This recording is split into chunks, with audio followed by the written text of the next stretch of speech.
माँ तू सबसे प्यारी है, माँ तू जग में न्यारी है। माँ तू सबसे प्यारी है, माँ तू जग में न्यारी है। अपने आंचल में रखना, अपने आंचल में रखना, हमें वरदानों से भरना। माँ तू सबसे प्यारी है, माँ तू जग में न्यारी है। माँ तू सबसे प्यारी है, माँ तू जग में न्यारी है। पिता, पुत्र और पवित्र आत्मा के नाम पर आमीन। आप सबों को जय यीशु। जब 2020 में मेरे विचार में मार्च महीने में कोरोना के कारण पूरे देश में जब लॉकडाउन डिक्लेयर किया 1 महीने के लिए, उस समय पर कलीसिया ने, मैं बोलूंगा, एक बहुत बड़ा गलती किया।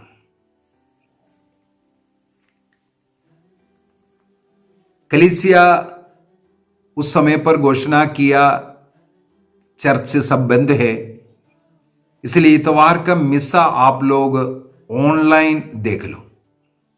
ऑनलाइन में पवित्र मिसा बलिदान में भाग लेने का अनुमति कलीसिया ने दिया। हर धर्म प्रांत में उसके लिए मेरे विचार में ऑनलाइन मिसा का आयोजन किया।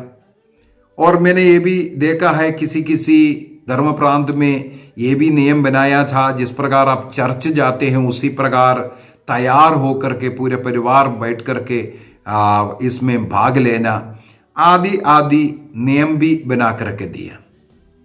शायद उन लोगों ने उस समय पर सोचा 1 महीने के बाद अभी चर्च खुल जाएगा, इसके बाद 3-4 सप्ताह की बात है, इसके बाद नॉर्मल होकर के मिसा बलिदान दे पाएगा।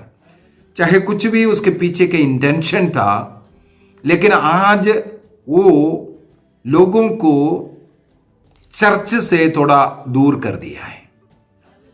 कलीसिया ने एक आजादी दिया, आप ऑनलाइन में देखो, लेकिन कैथोलिक कलीसिया का धर्म शिक्षा ग्रंथ ये नहीं सिखाते हैं। कलीसिया के एक नियम पहले से, इस नियम के अनुसार ऑनलाइन में कोई भी संस्कार नहीं हो सकता। कोई भी संस्कार, ऑनलाइन संस्कार वैध नहीं है, नियम के अनुसार नहीं है। इसलिए ऑनलाइन में मिसा में भाग लिया ये बोलना भी गलत है। हाँ, जिस प्रकार हम लोग कोई टीवी प्रोग्राम देख रहा है, उसको देखते देखते कभी कभी हंसने के लिए बहुत अच्छा मनोरंजन बहुत अच्छा लगता है, और कभी कभी जो प्रार्थना सभा में भाग लेते हुए प्रार्थना करते हैं उसके साथ प्रार्थना करते करते अच्छा लगता है। इस प्रकार का एक प्रार्थना का जो कृपा हो सकता है जरूर मिलता होगा, लेकिन वो एक मिसा बलिदान के स्थान पर उसको जो मिसा बलिदान में मिलने वाली जो कृपा है वो उसके अंदर कभी मिल नहीं सकता। इसलिए कलीसिया ऑनलाइन मिसा बलिदान को नियम के द्वारा मना किया हुआ है। केवल मिसा बलिदान नहीं, 7 संस्कार कलीसिया में हैं। इन 7 संस्कारों को आप ऑनलाइन में नहीं भाग ले सकता। आप 7 संस्कारों को व्यक्तिगत रूप से उसके अंदर भाग लेना जरूरी है। तो कई लोग इस प्रकार लॉकडाउन के समय पर जो अनुमति कलीसिया ने जो दिया ऑनलाइन के द्वारा, उसको आज भी जारी रखा हुआ है। दूसरी बात है, उस समय पर जैसे मैंने बोला है, हो सकता है 1 महीने के लिए सोच करके अनुमति दिया होगा, लेकिन वो अनुमति केवल एक प्रार्थना के रूप में जो आशीष मिल रहा है उसी को ही मिलना है। जो मिसा बलिदान का जो ऋण कैथोलिक कलीसिया का धर्म शिक्षा ग्रंथ 2180 और 81 को अगर हम पढ़ेंगे, कैटेकिज्म ऑफ कैथोलिक चर्च 2180 एंड 81, वहां पर इतवार के मिसा में आप व्यक्तिगत रूप से उसमें भाग लेना जरूरी है। और केवल इतवार नहीं, हमें मालूम है 10 ऐसे दिनों को भी है जो पवित्र जो दिन मानते हैं, उन दिनों को भी हुकुम पर्व जिसे कहते हैं, होली डेज, हुकुम पर्व, उन पवित्र दिनों को में भी आपको पवित्र मिसा में भाग लेने का नियम कलीसिया में ये दिया हुआ है। कैनन लॉ है उसका, कलीसिया का एक नियमावली, उसके अंदर 1246 एंड 47, 1246 और 47 कैनन लॉ के अंदर भी यही बता करके दिया हुआ है। और कैनन लॉ 1247 के अंदर इतवार और हुक्म पर्व के दिन आप पैसा कमाने वाला ऐसा कोई कार्य नहीं कर सकता, यह भी लिखा हुआ है। और जो 10 दिन का जो पवित्र दिन, ओब्लिगेशन का दिन है ना, कैथोलिक कलीसिया का धर्म शिक्षा ग्रंथ 2177 में वो 10 दिन कौन सा दिन है ये लिखा हुआ है। और उसके लिए कैनन लॉ भी है 1246, उसके अंदर उन दिनों को लिखा भी है। इतवार और ये जो 10 दिन है, इन दिनों में मिसा बलिदान में व्यक्तिगत रूप से भाग लेना जरूरी है। बपतिस्मा प्राप्त व्यक्ति इसके लिए ऋणी है। यदि इस मिसा बलिदान में भाग नहीं लेता, वो घोर पाप करता है। घोर पाप माने आत्ममारू पाप। इसका मतलब एक इतवार को चर्च नहीं गया, अगले इतवार को आप चर्च जा रहा है, आपको सबसे पहले पाप स्वीकार करना पड़ेगा, क्योंकि आत्ममारू पाप, घोर पाप करने के बाद आप परम प्रसाद को ग्रहण नहीं कर सकता। ग्रहण करने के पूर्व में आपको पाप स्वीकार करना पड़ता है। इसका मतलब एक इतवार को चर्च नहीं किया, आपको पाप स्वीकार करने के बाद ही परम प्रसाद ग्रहण कर सकता है। इस प्रकार इतवार के दिन को और अन्य जो होली डेज जो है, पवित्र दिन है, हुकुम पर्व जिसको कहते हैं, उन दिनों में मिसा बलिदान में भाग नहीं लिया, आपको पाप स्वीकार करना जरूरी है उसके लिए, क्योंकि वो घोर पाप कर रहा है। ये ऋण है। इस ऋण से अभी ये पैंडेमिक के समय पर कलीसिया ने आपको मुक्त किया है, क्योंकि मिसा बलिदान उस समय पर कलीसिया आपके लिए अर्पित नहीं कर सकता, चर्च पूरा बंद था। इसलिए कलीसिया ने आधिकारिक रूप से उस ऋण से आपको मुक्ति दिया है। इसका मतलब है यदि आप ऑनलाइन में मिसा बलिदान अटेंड नहीं किया है, तभी आपको वो आत्ममारू पाप में नहीं है। लेकिन एक और कलीसिया का नियम आपको मैं बता करके देता हूं। कैटेकिज्म ऑफ कैथोलिक चर्च 2183, कैथोलिक कलीसिया का धर्म शिक्षा ग्रंथ 2183 में 2183 में और कैनन लॉ 1248 में लिखा हुआ है, यदि किसी जगह पर पवित्र मिसा नहीं संभव है, पुरोहित नहीं होगा, चर्च नहीं होगा, ऐसा कोई असुविधा है, जैसे लड़ाई चल रहा हो, और इन दिनों में जो सबसे बड़ा खतरनाक जो बीमारी जो कोविड-19 के कारण चर्चेस बंद है, इस अवस्था में मिसा बलिदान नहीं हो सकता है, आपको इस ऋण से दूर किया है, आपको भाग लेने का जरूरत नहीं है, इस प्रकार नियम कलीसिया ने दिया है, तब आपको क्या करना है यह विषय में लिखा है। इस कोरोना पैंडेमिक के समय पर आपको क्या करना चाहिए? ऑनलाइन में मिसा भाग ले लो, यह नहीं लिखा हुआ है। कैटेकिज्म ऑफ कैथोलिक चर्च 2183 और कैनन लॉ 1248 में यह लिखा हुआ है, जो व्यक्ति इस प्रकार पवित्र मिस्सा बलिदान में भाग नहीं ले सकता क्योंकि वहां पर मिस्सा बलिदान नहीं चलता या चर्च नहीं है, पुरोहित नहीं है, ऐसे अवस्था में वहां के जितने भी विश्वासी लोग यदि संभव है तो एक स्थान पर इकट्ठा होना, और जितना समय मिस्सा बलिदान में प्रभु के आदर भक्ति में हम लोग जाते हैं, व्यतीत करते हैं, उतना समय गीत गाने में, प्रभु की स्तुति करने में, बाइबल पठन में या बाइबल के वचन को सुनकर के एक साथ बैठना है। अभी वहां का एरिया के सब लोग इकट्ठा इस पेंडेमिक के समय पर नहीं हो सकता। अभी उस अवस्था के लिए भी यही कानून के अंदर लिखा हुआ है, आप अपने घर के लोग इकट्ठे हो जाइए, आप उतना समय के लिए घर में बैठ करके आपको प्रार्थना करना है। तो कलीसिया ने जो मिस्सा बलिदान ऑनलाइन देकर यही कार्य करने के लिए आग्रह किया। उसके द्वारा मिस्सा बलिदान आपको नहीं दे रहा है, वह एक प्रार्थना भी है। आप ऑनलाइन में वो प्रार्थना में भाग लेते हुए वहां पर प्रार्थना करने के लिए कहा था। लेकिन हमें अपने अंतःकरण की जांच करना है। हमें एक टीवी देख रहा था या मोबाइल देख रहा था या उस समय पर प्रार्थना कर रहा था। मैं कई क्लासों में बार बार बता करके दिया हुआ एक बात है, आप ऑनलाइन में मिस्सा बलिदान मत देखिए, मत देखिए। ये बीती 2 साल में मैंने अनेकों बार इस बात को बता करके, जब से मेरा यूट्यूब चैनल खुला है, 2 साल नहीं हुआ, 1.5 साल से ऊपर हो चुका है, तो तब से मैं बोल करके दे रहा हूं, यूट्यूब चैनल में या टीवी में आप मिस्सा बलिदान मत भाग लीजिए।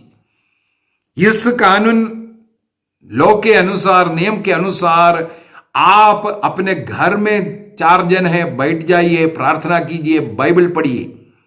आप मोबाइल ऑन कर करके प्रार्थना मत कीजिए, वो प्रार्थना सही नहीं है। मैं कई लोगों से बातचीत करता हूं, कई लोग प्रार्थना मांगते हैं, ऐसे ऐसे कर करके पूछते हैं। मैं उन लोगों से पूछता हूं, क्या आपके घर में रोज पारिवारिक प्रार्थना होता है? कई लोग उत्तर देते हैं, हां होता है। वो सोचता है घर में जो व्यक्ति बैठकर प्रार्थना कर रहा है उसको पारिवारिक प्रार्थना कहते हैं। वो अकेला प्रार्थना कर रहा है, परिवार के अन्य लोग प्रार्थना में नहीं है। कोई टीवी देख रहा है, कोई और काम कर रहा है, ये बैठ कर रोजरी जप रहा है, इसको पारिवारिक प्रार्थना नहीं कहते हैं, उसको व्यक्तिगत पर्सनल प्रेयर कहते हैं। घर में हर रोज पारिवारिक प्रार्थना होना जरूरी है। अनेकों लोगों को उसका महत्व ही नहीं समझ रहा है।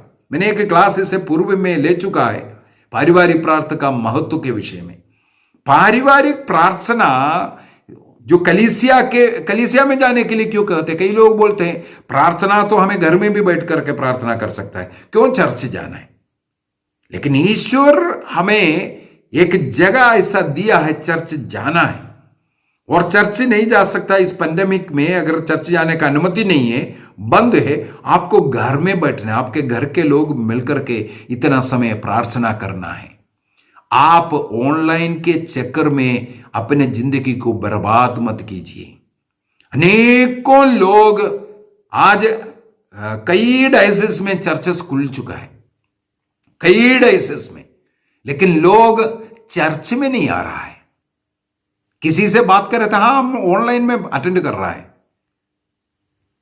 मान लीजिए ऑनलाइन का जो नाम लिया है, क्योंकि कलीसिया ने बोला था, किसी व्यक्ति को जब बीमार हो गया, ज्यादा तीव्र रीति से वो बीमार है, उसको हॉस्पिटलाइज किया जाता है। हॉस्पिटल में भी अगर सीरियस कंडीशन है, उसको आईसीयू में रखता है, इंटेंसिव केयर यूनिट कहते हैं, क्योंकि उसको एकदम साथ में डॉक्टर का, नर्सेस का जरूरत है, उनको ज्यादा केयर देने की जरूरत है, इसलिए आईसीयू में उसको रखता है।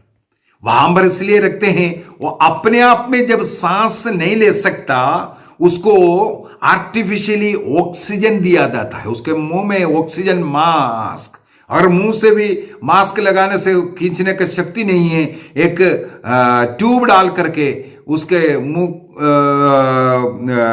नाक से ट्यूब डाल करके इस प्रकार फिर से ऑक्सीजन दिया जाता है, क्योंकि उसको खींचने का भी शक्ति नहीं है। जब वो स्वयं ऑक्सीजन नहीं खींच सकता, वो मर सकता है, उसको मरने से बचाने के लिए डॉक्टर्स आईसीयू में उसको आर्टिफिशियली उसके नाक में ट्यूब डाल करके उसको ऑक्सीजन देते हैं।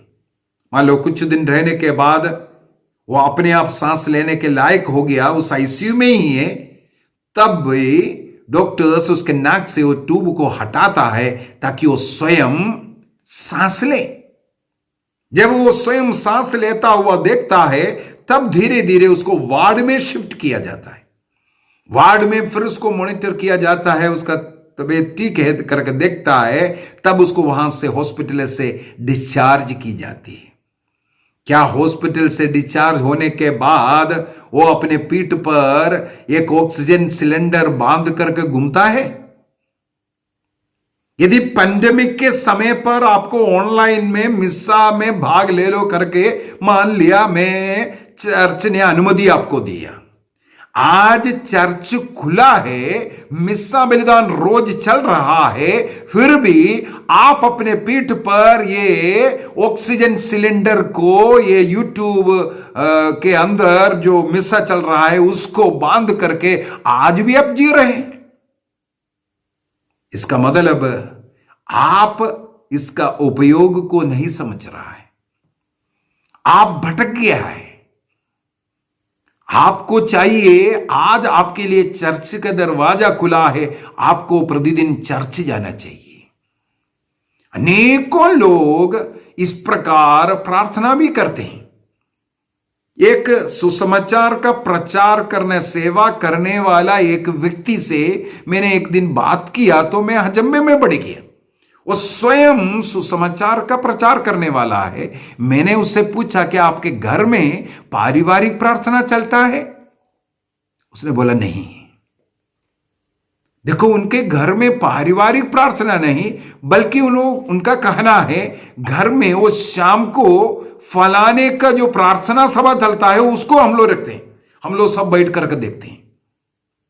यह प्रार्थना हो सकता है क्या? मैं कई बार मेरे क्लास में बोला है, शाम के समय पर मेरे यूट्यूब चैनल आप मत देखिए। आपका प्रार्थना का समय है शाम का समय। आप प्रार्थना के पहले देखना या प्रार्थना के बाद देखना। जो प्रार्थना का समय होता है, इवनिंग जो है पारिवारिक प्रार्थना का समय, उस समय पर मेरा यूट्यूब चैनल आप कृपया मत देखिए। आपको प्रार्थना करना है घर में बैठ करके, उस समय पर वचन नहीं सुनना है। और उस समय पर अन्य प्रार्थना सभा जो यूट्यूब में चल रहा है उसको नहीं देखना है। उसके द्वारा देख करके आप अपना घर का जो पारिवारिक प्रार्थना से आप दूर हो रहा है, आप शैतान को घर में बुला रहा है। यदि आपको इस प्रकार का जो शाम को संध्या रात्रि में जो चलने वाला प्रार्थना सभा अच्छा लग रहा है, धीरे धीरे शैतान आपके जीवन में आकर के आपको सत्य ईश्वर से, कलीसिया से दूर कर देगा। आप सोचेंगे ये ही सब कुछ है, इसके द्वारा मुझे आनंद मिल रहा है। उसी समय पर आप किसी अच्छे मजाक वाला डांस या अन्य कोई ऐसा कार्यक्रम देखो, आपको उसी प्रकार मजा लगेगा। अनेकों लोग मजा लेने के लिए बहुत अच्छा लगा, बहुत अच्छा लगा, ये अच्छा लगने के लिए सब कर रहा है। आपको जो करना है प्रभु के आदर महिमा करने के लिए, आपको अपने मुंह से स्तुति आराधना करना है, आपको प्रार्थना करना है। इस प्रार्थना के जगह पर कई लोग शाम के समय पर जो रोजरी चलता है कई चैनल में, उसके साथ रोजरी करता है करके बोलते हैं, मैं उसको भी मना करता हूं। आप वीडियो कॉल करके या टीवी कॉल करके प्रार्थना मत कीजिए। आप अपने आप में बाइबल उठा करके पढ़ना और आपके परिवार मिल करके गाना गाना और प्रार्थना करना, रोजरी करना, या आप स्वयं करना है। इसके लिए आपको किसी वीडियो का, किसी यूट्यूब चैनल का, किसी टीवी का, किसी चैनल का जरूरत नहीं होना चाहिए। पारिवारिक प्रार्थना के लिए आपको स्वयं घर में 1 घंटा बैठना है, सब मिलकर के प्रार्थना में। ये ऑनलाइन मिस्सा बलिदान और ऑनलाइन प्रार्थना सभाएं आज अनेकों लोगों को इस प्रकार भटका चुका है। घर में अनेकों लोगों के घरों में प्रार्थना नहीं है, इसलिए हमें इस प्रकार के सभाओं से हमें दूर रहने की जरूरत है। कैथोलिक कलीसिया का धर्म शिक्षा ग्रंथ कैटेकिज्म ऑफ कैथोलिक चर्च 2178 2178 में लिखा हुआ है, प्रेरितों के समय से इतवार और प्रतिदिन का, केवल इतवार नहीं, प्रतिदिन का यूक्रिस्तीय बलिदान होता था और लोग विश्वासीगण प्रतिदिन व्यक्तिगत रूप से उसमें शामिल होता था। तो हमें भी यही प्रयत्न करना है, केवल इतवार हुक्म पर्व पर नहीं, बल्कि हर रोज चर्च जाए, मिस्सा बलिदान में भाग ले। ये मिस्सा बलिदान में योग्य रीति से भाग लेकर ईसा मसीह को रोटी दाखरस के रूप में ग्रहण करना, इससे बढ़कर के कोई प्रार्थना है ही नहीं। सबसे बड़ी प्रार्थना आपके जीवन में, आपको यदि यूक्रिस्त के प्रति भक्ति नहीं, उससे आप दूर है, आप इसका मतलब प्रभु से दूर है। प्रेरित चरित्र उसके अध्याय 2 वाक्य 42 से आगे, acts of apostles chapter 2 verse 42 onwards 46 तक अगर पढ़कर देखें, वहां पर ये मिलेगा। कुरिन्थियों का पहला पत्र अध्याय 11 वाक्य 17 इस प्रकार कलीसिया इकट्ठे होने के विषय में लिखा है। और इब्रानियों को लिखते हुए इब्रानियों का पत्र अध्याय 10 वाक्य 25, हिब्रूज चैप्टर 10:25, वहां पर भी कई लोग इस प्रकार के सभा से आज अलग हुआ है, वो पहले लिखा हुआ है। अनेकों लोग कलीसिया के इस सभा में भाग नहीं लेते। कई लोग सोचते हैं घर में काफी है, चर्च जाने की क्या जरूरत है। क्यों जरूरत है? क्योंकि घर में हम अकेला अगर प्रार्थना करें इतना काफी सोच रहा है, ये प्रार्थना पूर्णता में क्यों नहीं प्राप्त करता है? प्रार्थना में मसीह एक समुदाय है। समुदाय का मतलब है प्यार बांटना। वो प्यार कलीसिया घर के अंदर सबसे पहले बांटना है। इसलिए पारिवारिक प्रार्थना, एकजुट होकर के सबों की प्रार्थना मिल करके एक शक्तिशाली प्रार्थना, उस प्रेम में एक हृदय होकर के प्रार्थना करना। मत्ती के सुसमाचार उसके अध्याय 18 वाक्य 20 में ये लिखा है, 2 या 3 व्यक्ति मेरे नाम पर जहां इकट्ठे हैं वहां मैं उपस्थित रहूंगी। ईसा मसीह, इसका मतलब पारिवारिक प्रार्थना के समय पर हमारे घर में हमारे बीच में उपस्थित है। उस मसीह के उपस्थिति, उस जो जुटाव, जो प्यार में वो जो संबंध बना करके उस प्रेम में प्रार्थना करते हुए स्वर्ग की ओर भेजना, इसको पारिवारिक प्रार्थना करते हैं। वहां एक प्रेम है, वहां एक एकता है, वहीं एक हृदय, एक मन बनता है, एक समुदाय की प्रार्थना इसलिए जरूरी है। घर एक छोटा समुदाय है, वो अभी बड़ा समुदाय जहां ईश्वर ने चुना है वो कलीसिया, उस कलीसिया एक बड़ा समुदाय बन करके एक समुदाय के सब मिलकर के एक हृदय एक मन होना, वहां बैठ करके उस प्रार्थना करना, इसलिए वो प्रार्थना का महत्व है। बेहतर मिस्सा बलिदान के लिए इसलिए हम लोग चर्च जाते हैं। वो एक समुदाय, बड़ा समुदाय, मसीह के कलीसिया का वो जो समुदाय है, मसीह का शरीर इकट्ठे होकर के एक हृदय एक मन होकर के जो प्रार्थना करता है, इसलिए उसमें जाना जरूरी है। ऑनलाइन प्रार्थनाओं को अभी हमें बंद करना है। यदि चर्च नहीं खुला है आपके इलाका में, आप अपने घर में सब लोग बैठकर प्रार्थना करें। ऑनलाइन में मिस्सा बलिदान में भाग लेना वो वैध नहीं है, अवैध है, वो गलत है। मैंने कलीसिया का नियम बता करके दिया। यदि चर्च ने उस समय पर अनुमति दिया था, वो इस कारण था, कुछ समय, पहली बात है कुछ समय के लिए सोचा था। दूसरी बात है केवल एक प्रार्थना आप करें, आपको आपसे एक प्रार्थना कराने का तरीका, जो मिस्सा बलिदान के साथ एक प्रार्थना है, वो प्रार्थना कराने का एक तरीका मात्र था। वो तरीका भी आज बंद करना है हमें। ऑनलाइन मिस्सा या अन्य प्रार्थना सभा में आप नहीं भाग लेंगे। आप स्वयं अपने चर्च घर में बैठ करके अपना परिवार मिल करके आपको प्रार्थना करना का आदत बनाना है। हाँ, इसके बाद यदि आप व्यक्तिगत रूप से दिन में देख रहा है या अन्य समय पर देख रहा है, मैं इसका आपत्ति नहीं कर रहा है। अगर 8 बजे या 9 बजे चल रहा है, आपके घर का प्रार्थना का समय है, उस समय पर वो देख करके बैठना, ये गलत है, पाप है। आप बाद में भी उसको देख सकते हैं, दिन में भी उसको देख सकता है, देख लीजिए, मैं उसका मना नहीं कर रहा है। यदि हमारे चर्च का है, अन्य कलीसियाओं की प्रार्थनाओं को देखना, धीरे धीरे आप सत्य कलीसिया से वंचित हो जाएगा। मसीह के शरीर और रक्त से आप आज दूर है, पीछे का कारण है इस प्रकार का क्लासों में आप भाग ले रहा है, इस प्रकार का प्रार्थना सभा जो अन्य कलीसिया चला रहा है उसमें आप भाग ले रहा है। इसलिए आज आप ईसा मसीह के शरीर और रक्त से, कलीसिया से आप दूर कट रहा है। हमें अपने को बचाना है। निर्णय कीजिए, निर्णय कीजिए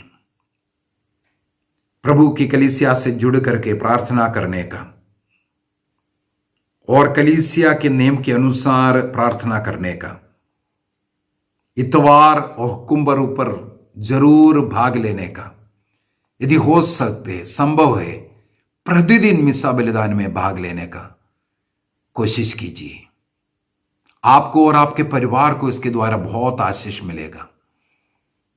मैंने ये अनुभव किया है मेरे जीवन में, जब से मैंने प्रतिदिन मिस्सा बलिदान में भाग लेना शुरू किया। यदि मेरे चर्च में किसी दिन किसी कारणवश मिस्सा बलिदान नहीं है, मैं वहां से दूर हमारा पड़ोसी चर्च में जाता हूं। मुझे मिस्सा बलिदान चाहिए, मुझे यीशु का शरीर रक्त ग्रहण करना है, क्योंकि मैंने उसका कृपा, अनुग्रह, आशीष मैंने अनुभव किया। मैं आग्रह करूंगा आप भी प्रतिदिन हर रोज मिस्सा बलिदान में जब भाग लेने का प्रयत्न करेंगे। यदि आप सुबह मिस्सा बलिदान में भाग लिया, प्रभु के शरीर रक्त को योग्य रीति से ग्रहण किया, आपने यीशु को ग्रहण किया, इसके बाद पूरे दिन उस यीशु के साथ उस भक्ति में पाप से दूर आप रह पाएगा। आपके जीवन में अनगिनत कृपाएं, आशीषें मिलेगा।